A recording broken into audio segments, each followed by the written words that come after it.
Dear Miss Love, hindi ko sukat akalain na sa loob lang ng ilang taon na pagiging mag-asawa namin ni Ryan ay makakagawa agad ako ng isang kasalanan. Kasalanang magpapabago ng buhay ko. Isa hong pagkakasala ang nagawa ko, hindi lamang sa mister ko, kundi pati na rin sa nanay niya, sa aking biyenan. Kay Mama Celia, dahil pinatulan ko ang bago niyang kinakasama, si Albert. Ako ho si Rona, at ito po ang kwento ng aking pagkakamali. 28 years old na po ako, at 2 taon pa lang nakasal sa asawa kong si Ryan, 30 years old, at may isa kaming anak na babae. Mahigit 1 taon na siyang nasa abroad, at dahil wala pa naman kaming sapat na ipon at para makatipid, dito muna kami tumira sa bahay ng nanay niya, si Mama Celia. 55 years old at isang byuda. Maputi. Kumbaga kahit may edad na ay may asim pa. Kaya nga hindi na ako nagulat nung malaman kong may boyfriend siya. Matagal na siyang hiwalay sa asawa niya. Akala ko nga sanay na itong mag-isa. Pero ngayon, may bago na siyang kinakasama.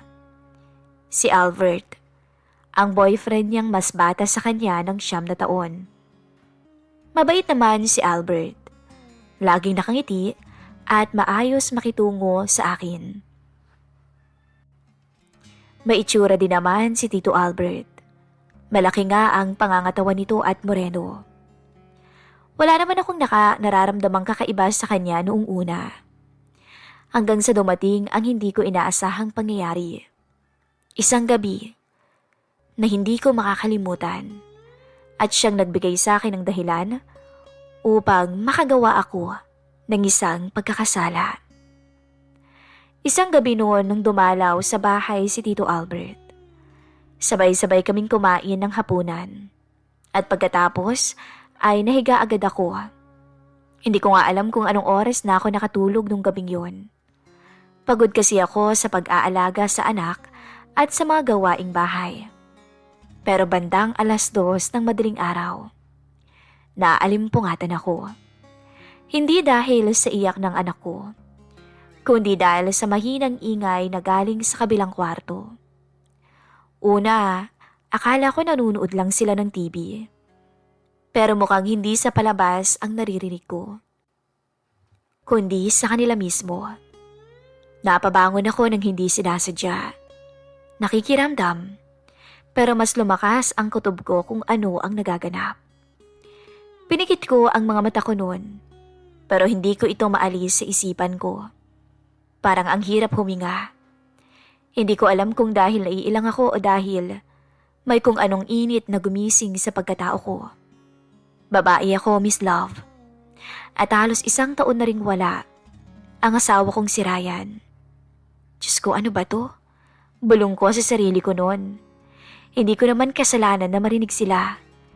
Pero bakit parang iba ang nararamdaman ko? Wala si Ryan. Taon na rin mula nung huli naming pagkikita. Gabi-gabi pilit kong binubura sa isipan ko ang pangungulila, ang kasabikan. Pero ngayong rinig ko ang lahat mula sa kabilang kwarto. Lalo kong naramdaman kung gaano ko namimiss ang asawa ko. 1 oras pa akong nakatulala, nakatitig lamang sa kisame, hanggang sa unti-unti tumahimik na ang paligid. Tumayo ako at uminom ng tubig sa kusina. Baka sakaling mawala ang bigat sa dibdib ko. Pero paglingon ko, halos mabitawan ko ang baso sa sobrang gulat. Si Albert ay nandoon, nakatapis lang ng tuwalya at palabas pa lang ng banyo. Umiwas ako ng tingin dahil naiilang ako. "Uy, Rona, gising ka pa pala?" Tanong niya na para bang nagulat din. Oo, nauhaw lang ako." Sagot ko na pilit kinakalma ang sarili dahil ramdam kong namula ang pisngi ko. Ngumiti siya. "Pasensya ka na kung maingay. Alam mo naman si Celia, bumalik yata sa pagka-teenager. Natatawang sabi pa niya. Napatawa na lang ako ng mahina. Hindi ko alam kung paano sasagot.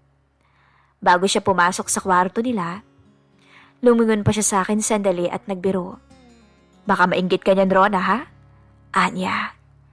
Natigilan ako noon, Miss Love. Hindi ko alam kung biro lang ba talaga o may ibig ba siyang sabihin. Loko ka talaga, Tito Albert. Sagot ko na pilit na tumawa. O paano? Good night, Rona. Sabi niya sabay kindat. Iniwan niya akong nakatayo sa may kusina. Hawak pa rin ang baso ng tubig. Pagbalik ko sa kwarto, hindi na ako dinalaw ng antok. Ramdam ko ang kaba, ang init na hindi ko maipaliwanag. At sa unang pagkakataon, natakot ako para sa sarili kong damdamin. Sa unang pagkakataon, tinanong ko ang sarili ko. Kaya ko ba talaga na wala ang asawa ko? At hanggang saan naman ang kaya kong pigilan? Kinaumagahan, hindi ko alam kung anong pakiramdam ang nangingibabaw sa akin. Pagising ko, ramdam ko pa rin yung kaba nung gabing yun. Kahit pilit kong inaalis sa isip ko, hindi mabura. Pero kailangan kong maging normal. May anak pa akong aalagaan at may magawain sa bahay na kailangang asikasuhin. Habang naghahanda ng almusal, may narinig akong mga yabag. Si Tito Albert. Pero nang makita ko siya, may ngiti sa mukha niya na iba. At alam ko kung bakit. Alam ko kung ano yun. Good morning, Rona. Body niya. Good morning din, Tito Albert. Sagot ko. Pilit na may kasamang ngiti. Ramdam kong namula pa ang pisngi ko. Ang ganda ng araw, ano? Parang ang sarap mag-relax. Biro niya habang inaayos ang kape niya sa kitchen counter. Oo nga, relaxing. Sabay tawa ko, pero may bahagyang kaba. Hindi ko alam kung natural lang ba. Tumayo siya malapit sa akin. Nakasando lang siya noon, pero hindi yung masyadong malapit. Siya nga pala, pasensya ka na kagabi, ha? Napatingin ako sa kanya. Ha? Ayos lang. Sagot ko. Sure ka ba na ayos lang? Matagal na rin palang wala ang asawa mo. Hindi ka ba nakakaramdam ng lungkot? Gabi-gabi kang mag-isa. Natahimik ako. Malungkot, syempre. Sagot ko. Napansin kong medyo nanginginig ang mga daliri ko. Hindi ko alam kung bakit pero bigla naiilang na ako sa presensya niya. Sana nga normal lang ang araw na to. Pero alam kong hindi na normal dahil sa nangyari kagabi. At hindi ko alam kung bakit hindi maalis-alis sa isip ko ang boyfriend ng binan ko. Sa buong umaga may konting biro siya sa akin. Pero lagi kong nararamdaman yung tensyon sa pagitan namin. Parang may invisible line na parehong ayaw naming tawirin. Natapos ang umaga sa tipikal na routine. Anak ko, gawaing bahay, simpleng mga usapan. Pero sa bawat sandali na magkakatabi kami ni Albert, alam kong nag-iiba ang pakiramdam ko. May something, Miss Love, na hindi ko maipaliwanag. Bago siya umalis noon sa bahay, ngumiti pa siya sa akin. Ingat ka, Rona. Sabihan mo lang ako kapag may kailangan ka na kaya ko namang ibigay. Salamat, Tito Albert. Sagot ko na lang at hindi ko maiwasang tumingin sa kanya ng mas matagal kaysa sa normal. Pagkatapos niyang lumabas, nanatili akong nakatayo sa pintuan. Ramdam na ramdam ko ang kaba sa dibdib ko. Ilang araw na rin mula nung gabing yun, si Albert abala sa trabaho. Kaya halos hindi kami nagkakasalamuha. Pilit kong binubura sa isip ko yung gabing yun, yung narinig ko. Pero sa tuwing naiisip ko, parang may kakaibang init na pumapasok sa dibdib ko. Parang may apoy na hindi ko maapula kahit wala namang nangyayari. Linggo nang dumalaw siya, kasama yung mga katrabaho niya. May dala silang mga ilang inumin at mga pulutan. Parang nagkaroon sila ng mini gathering sa terrace. Pagpasok nila sa bahay, nakangiti silang lahat kay Mama Celia. "Good afternoon po, ma'am." Bati ng mga kasama niya. Sabay ngiti. Hinalikan pa ni Albert sa pisngi si Mama Celia. Kaya naman nagkansyawan pa ang mga kumpare nito. "Ayos lang ba, mahal? Dito muna kami magiinuman." "Ayos lang. Pero wag masyadong maingay ha. May bata." Paalala pa ng biyanan ko. Medyo nagbibirong tono pero seryoso din. "Oo naman, promise." Sagot pa ni Albert dito at agad na bumitaw. Ang mga kasama niya sa terrace ay nag-umpisa ng mag-set up ng inuman. Habang abala ang mga katrabaho niya sa pag-aayos, naiwan na kaming magkaharap ni Albert. Hindi kami nag-uusap, pero ramdam ko yung tensyon na para bang pareho naming alam, pero pilit naman naming tinatago. Nakita ko siyang ngumiti ng bahagya at tumingin sa akin. Para bang may sinasabi ang mga mata niya kahit tahimik lang naman kami. Napangiti ako. Natural, pero ramdam ko kung gaano kabilis yung tibok ng puso ko. "Ang init ngayon, no?" Sabi niya, tipong casual lang. Pero alam kong may ibang ibig sabihin. "Oo nga eh, sobrang init," sagot ko. Sa bawat halakhak ng mga katrabaho niya, napapalingon ako sa kanya. Parang may magnet na hindi ko maipaliwanag. Sa unang pagkakataon, ramdam ko na hindi lang simpleng tingin ang nangyayari sa pagitan namin. May ibang emosyon na dahan-dahang sumusulpot. Habang nagpapatuloy ang gabi, nagkakaroon kami ng mga palihim na sandali. Pagtinginan sa isa't isa, ang bawat simpleng kontak ay nagiiwan ng kakaibang kiliti sa akin. Pagkatapos pa ng ilang oras, nagpaalam na sila kay Mama Celia. "Salamat po, ma'am, sa hospitality. Babalik kami ulit," sabi ng mga kasama niyang katrabaho. "O siya, sige. Mag-iingat kayo ha. Nakainom kayo." Wika pa ng binan ko. Paglabas nila ng terrace, tumigil saglit si Albert at lumingon sa akin. Ngumiti ito ng kaunti at kumindat. Para bang nag-iwan ng mensahe na para lang sa akin. Nakatayo ako nun sa terrace. Hawak ang railings. Nanatiling nakatitig sa direksyon kung saan sila umalis.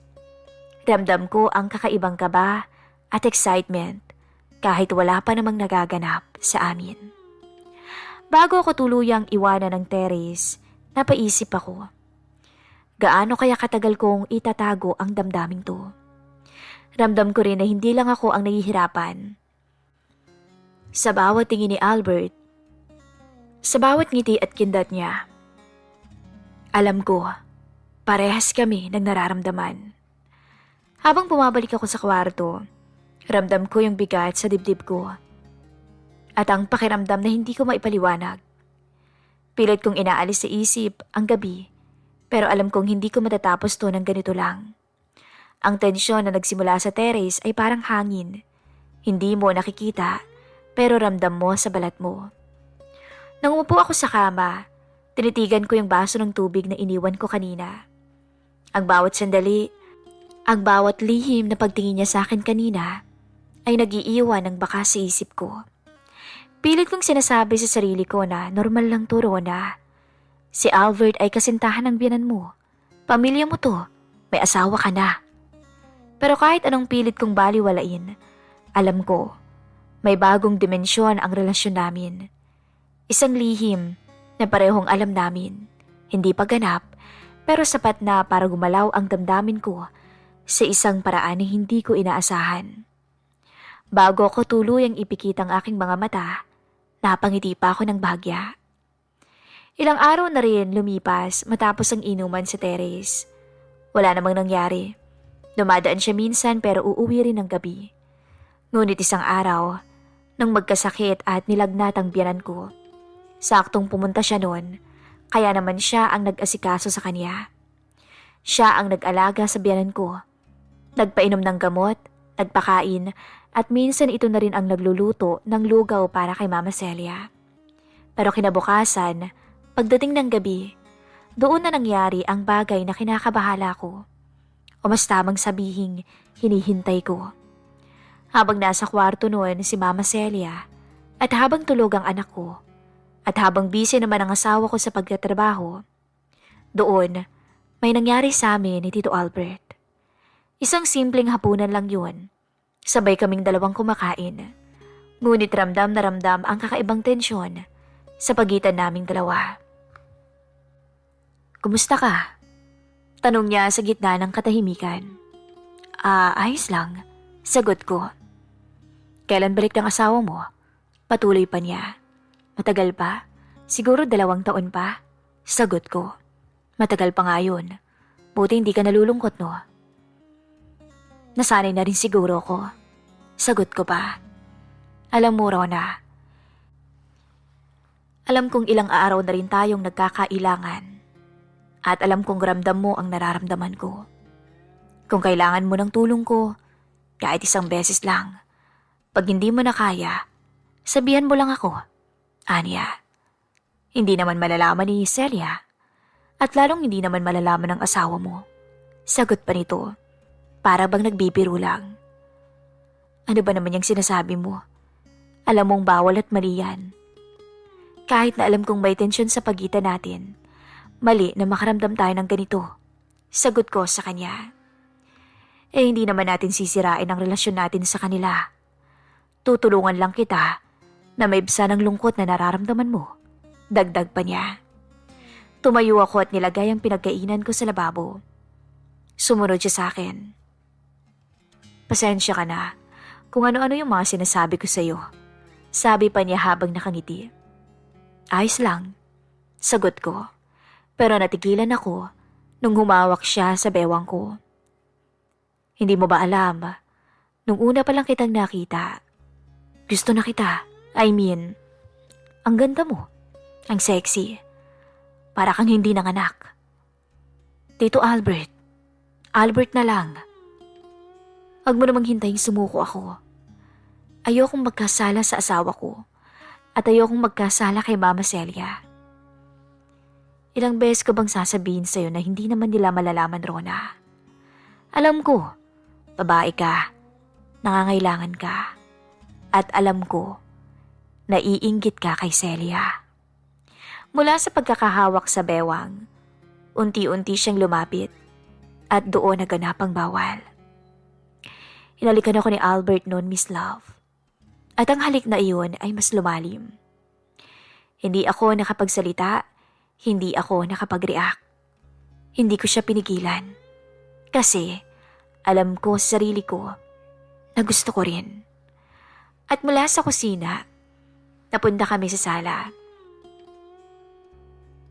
Hindi sa kwarto naming mag-asawa. At lalong hindi kami sa kwarto ng biyanan ko, kundi sa may sofa. Sa sahig, pilit naming pinunan ang pangangailangan namin. Ang pangangailangan ko. Alam kong mali, pero pag nasa ganong sitwasyon ka na, Miss Love, hindi mo na maiisip ang tama at mali. At lalong-lalo na hindi mo na mapipigilan ang sarili mo. Kasi tama na masarap ang bawal. Hanggang sa hingal kaming pareho na darating ang sukdulan. Lumipas ang mga araw at linggo. Ilang beses pang naulit yon. Patago, sikreto. Sa banyo minsan at sa kwarto namin mag-asawa minsan.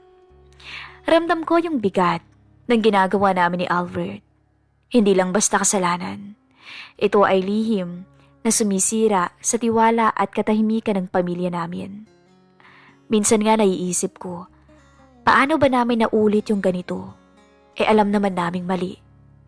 Pero alam ko rin sa bawat pagkakataon, may dahilan. Pagod, lungkot, at kakulangan ng atensyon ang lagi kong dinadahilan.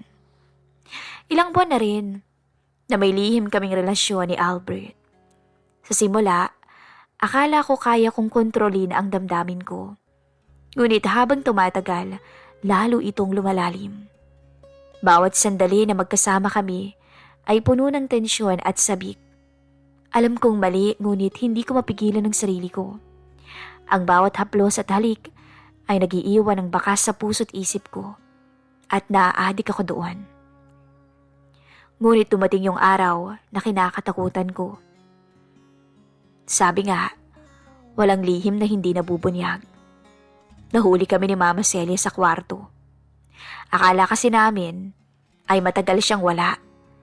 Ngunit bumalik siya nang hindi namin inaasahan. At nung makita niya kami, ramdam na ramdam ko yung galit sa mga mata niya.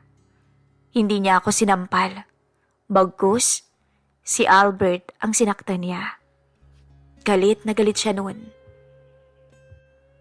At dun ko naisip yung bigat ng hiya at ng pagkakasalang nagawa ko. Ang kanyang mga mata ay puno ng galit at pagkabigla. Hindi ko alam kung anong gagawin ko noon. Sa isip ko paulit-ulit kong sinasabi, paano ko makakalabas dito ng maayos? Anong gagawin ko? Ang bawat takbang ko palabas ng kwartong yun ay napakabigat. Ramdam ko ang bawat galaw ko. Halos bawat takbang ay punong-puno ng hiya at panghihinayang. Lihim niya rin kaming kinuna ng litrato at pinadala sa asawa ko na nasa abroad. Nung tumawag sa akin si Ryan, ramdam na ramdam ko yung galit niya, yung pagkabigo sa boses niya.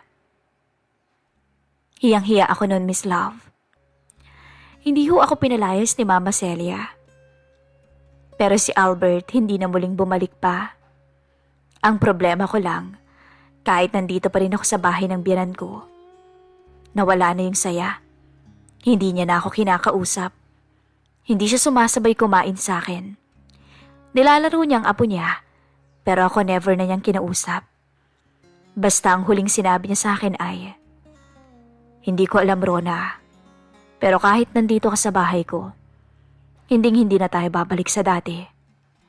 Ramdam ko yung bigat ng bawat salitang binitawan niya noon. Kung ako lang, palalayasin kita dahil sa ginawa mo sa akin. Itinurang kitang anak ko. Pero dahil sa anak ko at apo ko, kaya nandito ka pa. Dagdag pa niya. Ang mga salitang yun, Miss Love, ay parang dagok sa dibdib ko. Alam ko sa sarili ko na karapat dapat akong palayasin. Habang iniisip ko yun, tumawag ulit yung asawa ko. Ramdam ko na agad yung kaba sa dibdib ko. Ang bawat saglit ay napakabigat. "Hintayin mong makauwi ako, tsaka tayong dalawa mag-usap ng personal," sabi niya sa telepono. Ramdam ko yung galit at sakit sa bawat titik ng boses niya. "Hindi ko alam kung ano yung ginawa mo, kung anong nangyari sa'yo. Hindi ka ba nahiya kay Mama?" Dagdag pa niya. "Lalo na sa akin. Ganyan ka ba kalandi? Para pati boyfriend ng iba patulan mo, ha?" Ang tanong niya ay parang pabaon na puot sa puso ko. Halos hindi ko matanggap yung bigat ng katotohanan na nasira ko yung tiwala at pagmamahal niya. Sa loob ng bahay, pinilit kong inayos ang sarili ko. Para sa akin, para kay Ryan, para sa anak namin. Pero ang bawat pag-iwas ni Mama Celia sa akin ay nagpapaalala ng lalim ng aking pagkakasala. Hindi ko alam kung babalik pa kami sa dati. At hindi ko rin alam kung anong mangyayari sa pagbabalik ng asawa ko. Kung tuluyan na ba kaming maghihiwalay o makakaya pa naming ibalik sa dati ang lahat. Ang kawalan ng katiyakan ay ang siyang nagpapahirap sa bawat araw ko. Paulit-ulit kong iniisip ang lahat ng naging desisyon ko. Ang pagkakasala ko, ang pagtalikod ko sa tama. Naiisip ko nga na sana pwede ko pang ibalik yung nakaraan. Na sana mas pinili ko yung tama. Ngunit ang nakaraan ay hindi na mababago. Ang nandito na lang ay ang responsibilidad na dapat kong harapin dahil sa epekto ng aking mga ginawa. Sa katahimikan ng gabi, madalas akong nagmumuni-muni. Naiisip ko lahat, ang pagkakamali ko at ang sakit na dinulot nito sa pamilya ko. Ang alaala ni Albert ay mananatiling paalala ng tukso at mali na aking pinili. Walang kasiguraduhan ang aking bukas. Hindi ko alam kung maayos pa ang pamilya namin o tuluyan na itong masisira sa pag-uwi ng asawa ko. Pero sa loob ko, umaasa ako na sana'y mapatawad pa nila ako. Natatakot ako at nagsisisi ako. Natatakot ako na baka sa pag-uwi ng mister ko, tuluyan na niya akong iwanan at paalisin sa buhay nilang lahat. Ito po ang aking kwento. Ako si Rona, isang babaeng nagkasala at ngayon ay nagsisisi.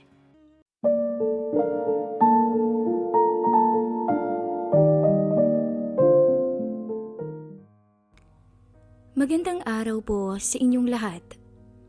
Tawagin niyo na lang po ako sa pangalang Lando. Hindi ko tunay na pangalan. 39 years old. May 2 kaming anak ng asawa kong si Beth na parehas ng nag-aaral. Nagtatrabaho si Mrs. sa opisina, hindi kalayuan sa aming lugar, habang ako naman ay busy sa aking negosyo. Hindi naman sa pagmamayabang, ay maganda pa rin talaga ang misis ko, kahit na nagkalaman ito ng kaunti. Makinis kasi si misis at napakaputi. Kahit 35 na ang edad, ay mukha pa rin nasa 20s dahil na rin sa height niyang 5 flat. Ako naman ay sakto lang. Hindi naman yung tipong gwapo na pag-aagawa ng babae. Normal lang, matangkad at moreno. Hatid sundo ko si Mrs. sa trabaho nito at madalas ay marami akong nakikitang napapalingon pa rin dito. Siyempre bilang asawa, nakaka-proud talaga. Hindi ko na lamang pinapansin. Madalas pa nga ay ginagawa ko itong biro kay Mrs. Oh, ay na pala manliligaw mo eh. Wika ko kay Mrs. nang makita ko ngiting-ngiti na naman ang gwardya na babatis sa kanya papasok sa opisina nila. Natawa si Mrs. sa sinabi ko at pinalo pa ako sa balikat. Marinig ka pa ni Mang Jun, lagot ka. Sige na. Ingat ka ha, I love you. Wika pa nito sabay halik sa akin. Madalas ay ganoon ang routine namin ni Mrs. Hanggang nag-umpisa ang hindi ko makakalimutang karanasan na ibabahagi ko sa inyong lahat. Nang magkayayaan kaming magkukumpare sa isang resort sa Batangas. Taong 2024 ito nangyari at hanggang ngayon ay sariwa ko pa rin naaalala ang lahat. Kung paano kami nagpalitan ng misis ng aking kumparing tawagin na lang rin natin sa pangalang Leo. Dahil nga magkakaklase lamang ang mga anak namin at 1 linggo rin silang mawawala para sa kanilang field trip research, ay sinulit naming magkakakumpare o magkukumpare ang pagkakataon para makapag-bonding at makapagpahinga man lang kahit konti mula sa aming mga trabaho. Simula kasi noong kolehiyo ay solid na talaga ang samahan naming 3. Kung kaya naman kahit nagkaroon na kami ng sari-sariling mga pamilya, ay wala pa ring nagbago doon. Bagkus mas naging masaya pa nga nang mapansin naming magkakasundo ang pananaw at ugali ng mga babaeng pinili naming makasama habang buhay. Wala naman kahit na anong problema noong umpisa. Ngunit ngayong nagkaedad na kaming lahat, ay bigla na lamang nagbukas ng hindi inaasahang usapan si paring Leo. May kinalaman ito sa kanilang mag-asawa. Hanggang umabot sa puntong nagtatanong na siya sa amin kung paano raw manatiling ganado buong magdamag para naman mapunan niya ang pangangailangan ng asawa. Noong umpisa, dinadaan lang namin sa biro ang mga sagot sa kanya. Pero hindi nagtagal ay napansin naming seryosong-seryoso pala si paring Leo sa paghingi niya ng payo. Doon ay inamin na ni paring Leo na alam niyang hindi na nasisiyahan ang misis niya sa kanya pagdating sa kama. Halatang-halata ko ang kagustuhan nitong maipaglaban ng ego niya. Kahit kung tutuusin, ay alam naman namin ang dahilan kung bakit tila hindi na siya katulad ng dati. Mayroon kasing diabetes si Leo at halos 1 taon na rin simula nang mag-umpisa siyang mag-maintenance. Kaya posibleng yun ang naging side effect sa kanya. Ano kaya kung subukan nating magpalit ng asawa, Lando? Tanong nito sa akin. Literal, na natulala ako sa gulat nung marinig ko ang sinabing yun ni paring Leo. Hindi ako maaaring magkamali ng rinig. Sinasamantala nito ang pagkakataong bumili kaming dalawa ng 1 case ng beer. O baka naman kanina pa ito nagpipigil na kausapin ako tungkol sa ideyang bumabagabag sa isipan niya. Natatawa ko naman siyang tinitikan. Naku naman pare, kapag ginawa ko yan malilintikan naman ako sa misis ko. Tiyak wala na akong uuwi ang bahay pagkatapos. Akala ko ay matatawa rin to sa naging sagot ko. Pero matiim niya akong tinitikan. Ayaw mo ba talagang subukan pre? Anya tsaka bumaling sa kinaroroonan ng mga misis naming abala pa rin sa pinagsasaluhan nilang flavored beers. Tulad ni Beth pre, wala pa rin namang pinagbagong misis kong si Bibian. Maganda at sexy pa rin naman ang asawa ko kahit may anak na kami. Medyo napaghahalataan ko nang pinagtutulakan talaga nito ang misis niya sa akin. Pero nagdadalawang isip pa rin ako. Alam mo namang nakakatakot magalit ang misis ko pre. Sabi ko tsaka muling natawa sa kanya. Habang papalapit kami ng papalapit sa kinaroroonan ng mga asawa namin, ay ilang beses pa akong kinumbinsi ni paring Leo. Makailang ulit ko ring narinig sa kanya kung paano niya pinagmamalaki sa akin ang asawa niya. Kung sa bagay, inaamin kong natutulala din talaga ako minsan habang nakatingin kay Bibian. Hindi naman sa may lihim akong pagtingin sa misis ng aking kumpare, pero talaga naman kasing may pagkakahawig ito sa artista kong crush noong college. Kaya naman parang nabuhay sa kanya ang pagkabinata ko. Akala mo ba hindi ko napapansing lagi kang napapasulyap sa misis ko pre? Halos hindi ako nakareact sa sinabi ng kumpare ko dahil totoo naman ang sinabi niya. Ang totoo, ingat na ingat nga ako sa tuwing nagnanakaw ako ng tingin sa misis niya. Pero hindi pa rin pala to nakatakas dahil mukhang binabantayan pala nito ang bawat kilos ko simula nung dumating kami ng resort. Kaya imbis na sagutin siya, ay napailing na lamang ako pero patuloy pa rin siya sa pangungulit.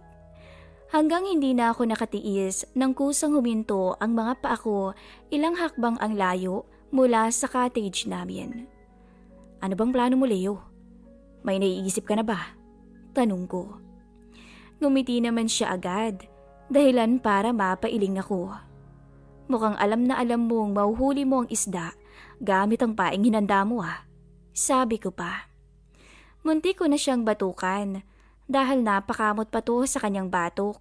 Sabay sa pag-amin na sinadya niyang pagplanuhan ang lahat dahil gusto raw nitong muling ibalik ang dating alab ng pagsasama nilang mag-asawa.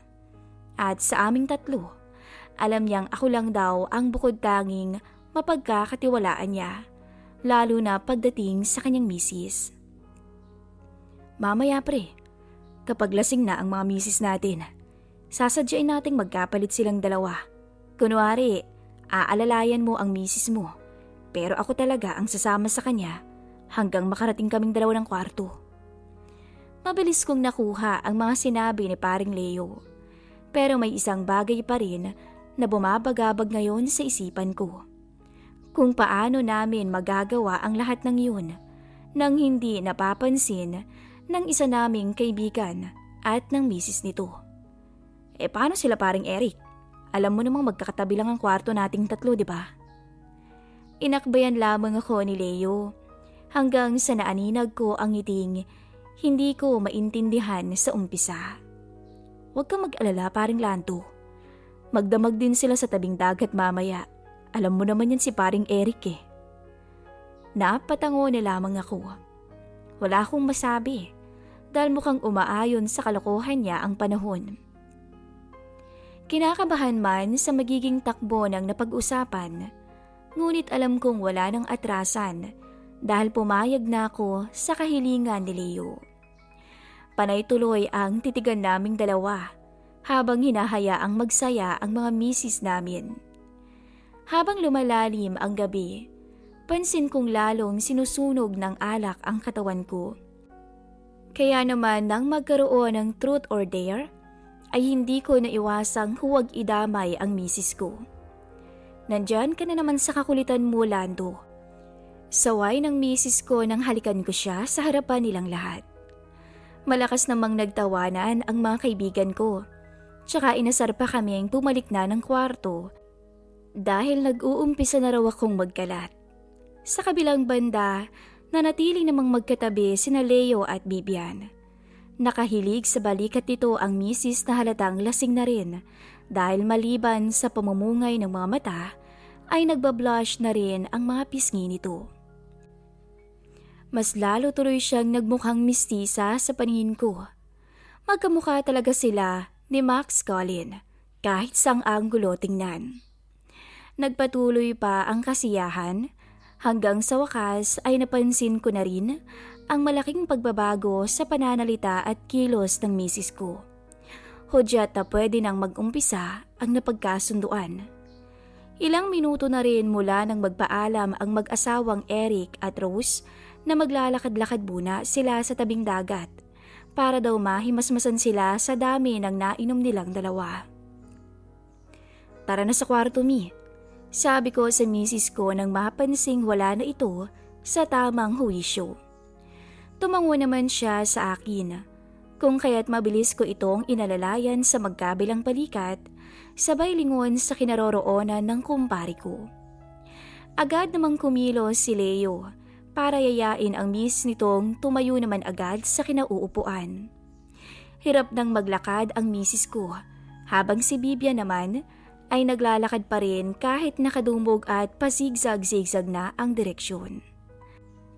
Napailing tuloy ako dahil mukhang tagumpay lahat ng kalokohang nais ng kumpari ko. Sa harapan ng mga kwarto ay nagmistula kaming walang imik ni Leo. Mahalata man ang kaba sa mga mata naming dalawa, pero nanatili kaming walang imikan hanggang sa kapwa namin nagawang pagpalitin ang aming mga asawa. Wala man lang kaalam-alam ang mga ito na ibang lalaki na pala ang katabi nila sa kwarto at hindi na ito ang mga asawa nila. Nang magawa kong mailak ang pintuan, ay ilang beses ko pang pinag-isipan kung paano ko uumpisahan ang lahat.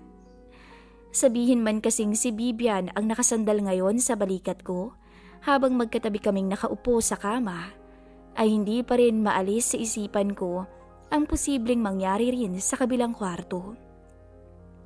Wala tuloy akong nagawa kung hindi pumikit ng bahagya at saka tuluyang sinuyo si Bibian ng isang makasalanang halik na hindi naman ito tinutulan. Dahil sa hindi niya pagtutol ay unti-unti kong kinalas ang mga suot niya na lalong nagpabaliw sa akin. Napakaganda at napakakinis lahat ng meron siya. Hindi mahalatang may asawa at anak na. Walang naging imik si Bibian. Sa halip ay niyakap lang niya ako ng mahigpit sa madilim na kwartong yun at sinabi ang mga katagang, "Honey." Lihim tuloy akong napangiti. Ang lakas ng kabog ng puso ko nang marinig ang malambing nitong boses. Sa puntong yun, tuluyan akong nawalan ng rason para awatin ang sarili ko. Wala akong sinayang na mga oras sa nakaw naming sandali ng misis ng aking kumpare. Kusang naglapat ang katawan naming dalawa na tila kapwa tinupok ng makasalanang apoy. At hindi ko malilimutan ang magandang mukha niya sa harapan ko habang kagatlabi nitong tinatanggap lahat ng alapaap na kaya kong ibigay sa kanya ng gabing yun. Ako man ay nawala rin sa sarili sa namagitan sa amin. Hindi ko na rin tuloy maisip kung anong itsura ng asawa ko ngayon sa piling ng aking kumpare. Ikaw, honey, Ganadong-ganado ka yata ngayon. Sabi nito na may kasama pang hingal nang tuluyang makontento kaming dalawa. Hindi ko siya sinagot dahil alam kong oras na marinig nito ang boses ko ay baka otomatiko itong mahimasmasan. Lihim na lamang kong napangiti habang nakapako ang mga kuko niya sa aking likod. At sa huling pagkakataon ay sinuyo ko siya sa labi. At muling sinulit ang pambihirang pagkakataon sa piling ng babaeng minsan kong inasam. Hindi ko sinayang ang bawat minutong kasama siya at wala siyang nagawa kundi mapakapit na lang ng mahigpit sa kobre kama. Nakakabaliw ang mga sandaling yun at hindi ko talaga yun makakalimutan.